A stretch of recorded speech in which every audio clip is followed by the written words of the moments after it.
tahu konsekuensinya ya, Roy. Iya, jadi tanpa tahu konsekuensinya jadinya malah anaknya ditumbalin. Saya ngeliat serem-serem ada yang ini. Semuanya tiga-tiganya matinya caranya meninggalnya berbeda-beda ya. Iya berbeda-beda ya.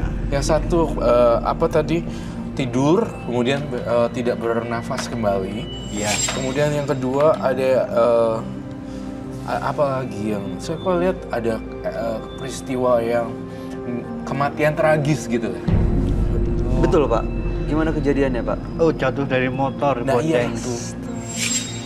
Langsung meninggal di tempat. Iya.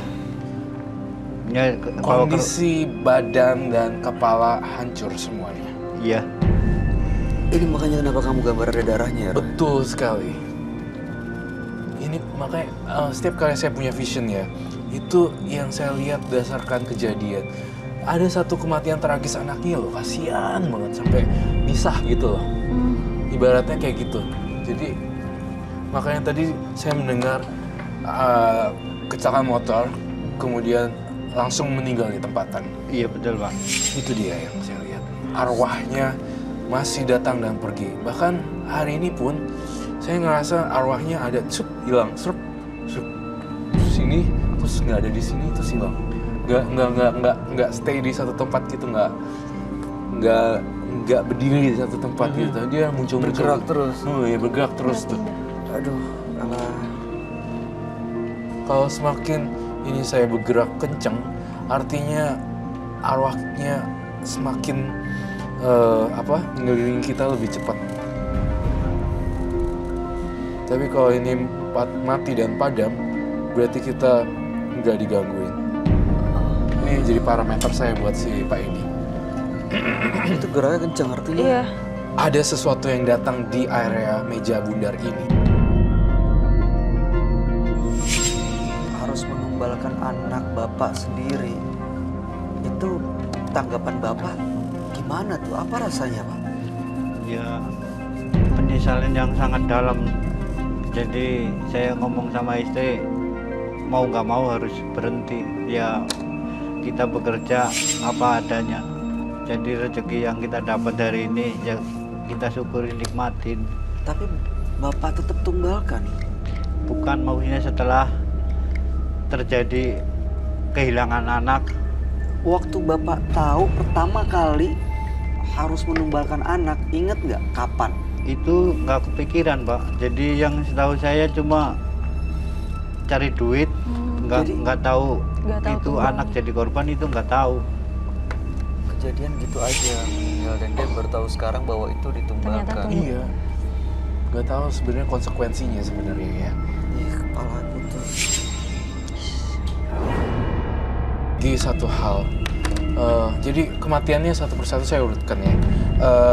Meninggal tidur, Iya, kemudian meninggal kecelakaan motor di tempat tewas, iya. dan satu lagi seperti apa? Ya lagi main sama anak-anak temen-temennya jatuh. Jatuh. Iya. Dari Ya main di lapangan sih Pak. kena kepalanya. Ya main bola, kan yang satu laki-laki main bola. Gitu main Iya. bola. Tabrakan sama temennya, langsung jatuh bablas ya. Langsung ketika dia bermain bola lalu kemudian jatuh langsung nggak bangun-bangun lagi. Iya seperti itu keadaannya. Kasian ya mereka ya, kematiannya pada tragis. Dia nggak tahu itu efek dari itunya, baru tahu setelah beberapa lama itu baru menyesal. Setelah kejadian baru dia nyadar Iya, ini adalah dia tumbal. baru nyadar. Aduh. Jujur dia nggak sengaja sih sebenarnya. Iya, memang saya tahu ini pelaku mistis, namun kalau dilihat dari sekarang dia pasti, kalau ada nih anak ini beneran dan kalau bisa lihat Pak Edi, pasti kau nangis jeritan kenceng-kenceng karena anak kamu tuh sayang sama kamu, Pak Edi. Pak, saya penasaran istrinya komentarnya gimana ya. Istrinya komentarnya Harus kehilangan anak seperti itu dan pasti stres lah bayi. kondisinya gimana, Pak? Sekarang istri. Ya kondisinya sekarang sih baik-baik saja. Tadinya sih nggak nerima setelah kejadian itu. Ya banyak berkumpul sama temen lah, biar jangan terlalu main sendiri. Kalau ada teman sharing kan bisa terbuka hatinya, nggak punya pikiran jelek lagi. Saya cuma saranin seperti itu. Iya. Terus saya lihat di sini juga ada kehadiran siluman babi. Itu ya. Iya. Saya kok ngeliat Pak Edi udah jujur banget ya, sejujur-jujurnya, tapi masih ada membekas nih. Pak Edi punya simpan sesuatu barang ya? Itu peralatannya saya bawa sih Pak. Itu peralatan yang itu kuncen kasih buat cari duit. Bolehkah saya melihatnya? Ambil Pak.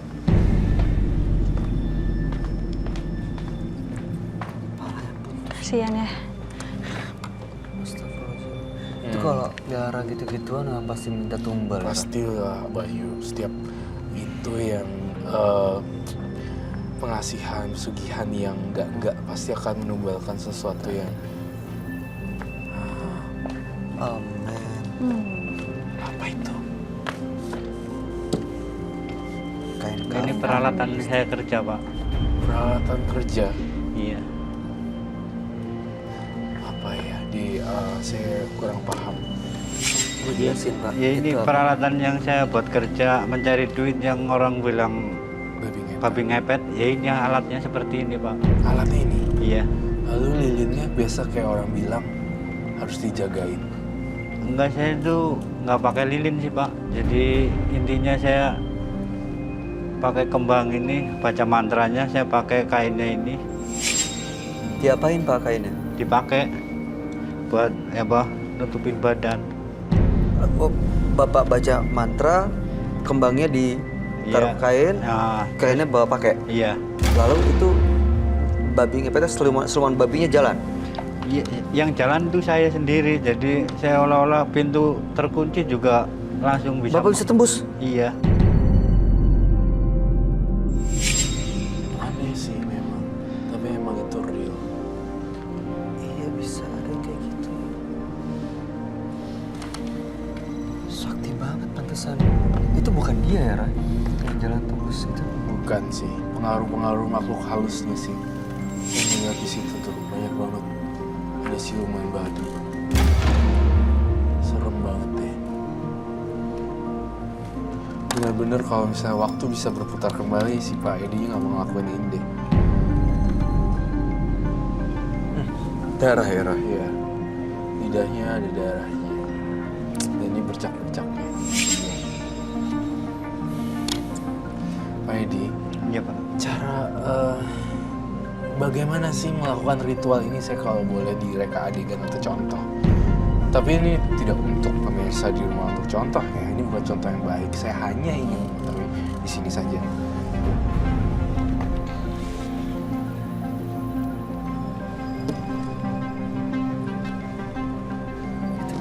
Kain kafan. Bercak-bercak apa sih Pak itu Pak? Ya kotoran kembang-kembang ini Pak. Ini Bapak ritualnya seminggu sekali, sebulan sekali. Kan sebulan ada 2 kali. Jadi saya lakukan setiap Selasa Kliwon sama Jumat Kliwon. Selasa Kliwon dan Jumat Kliwon. Selasa dan Jumat Kliwon. Itu kembangnya digituin ya. Lalu Iya. apa lagi yang Ya setelah saya ini kan baca mantranya.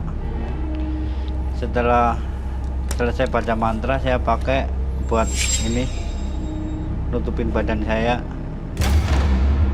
Nah setelah itu saya jalan.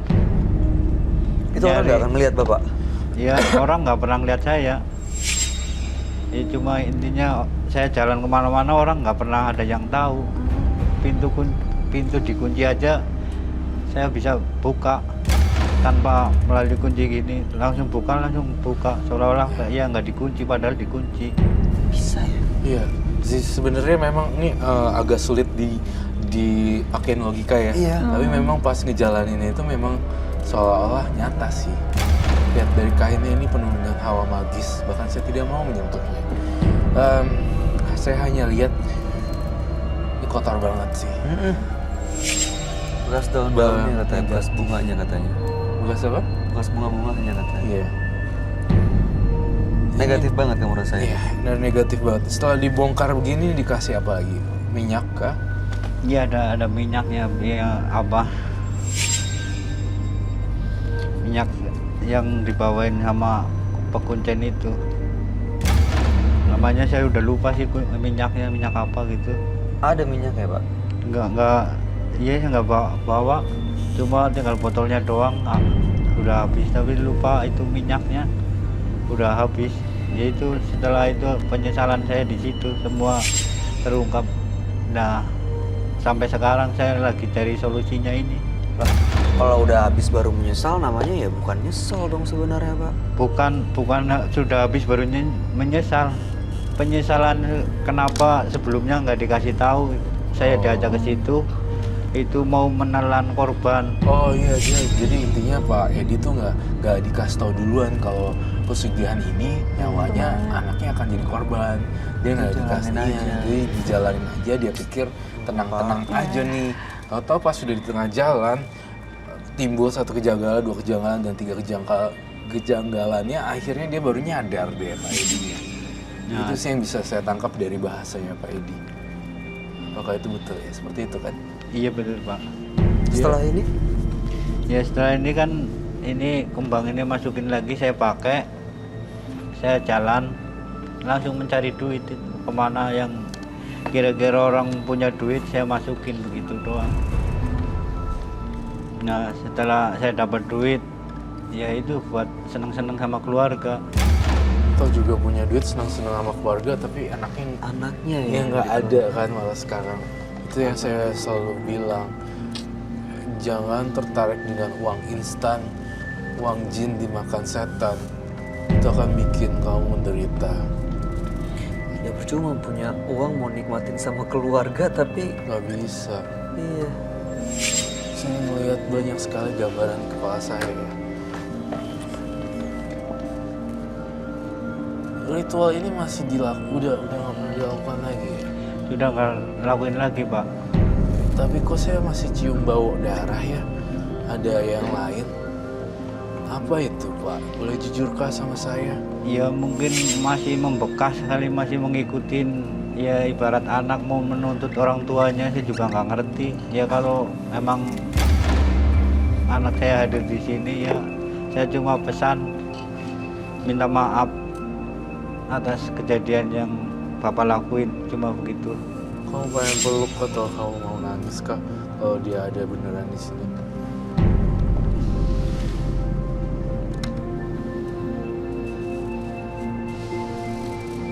Ini nggak tega sih Pak, gimana sih? Bingung. Masa depan anak Bapak hilang gitu aja karena Bapak melakukan ritual seperti ini, Pak. Ya, ketiga lagi anak. Semuanya udah jadi tengkorak. Astaga. Makanya ini waktu tidak bisa berputar kembali. Penyesalan selalu datangnya belakangan. Ya, intinya kalau saya bilang, saya pengen banget Pak Edi untuk membuang dan menggunting semua kain ini dan tidak ada kain selebar-lebarnya. Kalau Pak Edi mau mengakhiri lingkaran setan ini, kamu harus menggunting semua ini jadi 4 bagian kecil-kecil. Baik Pak, jika emang itu apa syarat yang harus saya jalani. Saya minta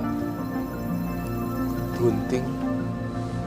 Bapak beneran bersedia untuk gunting ini ya? Apapun resikonya, apapun konsekuensinya Bapak terima. Terima. Saya tidak akan membakar ini di sini karena saya khawatir asapnya itu akan membuat para penonton dan mungkin juga bintang tamu saya terganggu karena banyak roh dan arwah. Jika ini dibakar akan mencelat ke semuanya, akan terbang dan masuk cucu-cucu. Saya pengen kamu gunting bagian sampai kecil. Tarik Pak, tarik. Udah nggak usah digunting, Bapak robek, Bapak tarik.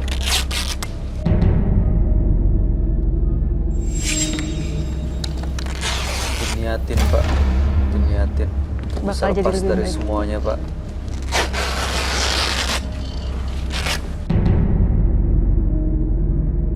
Sebenarnya makhluk halusnya udah mulai keluar nih. Iya, ini kepalaku agak Iya kan? berat ya. Kamu juga berat ya. Fokus loh. terasa.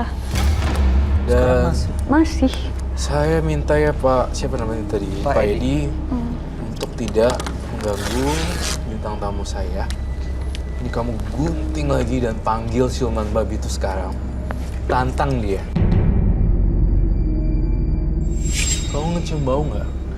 Kamu cium bau? Ada bau aneh. Bau aneh kan? Di sini kenapa bisa bau aneh? Karena kainnya. Itu kita cium bau jenazah sebenarnya.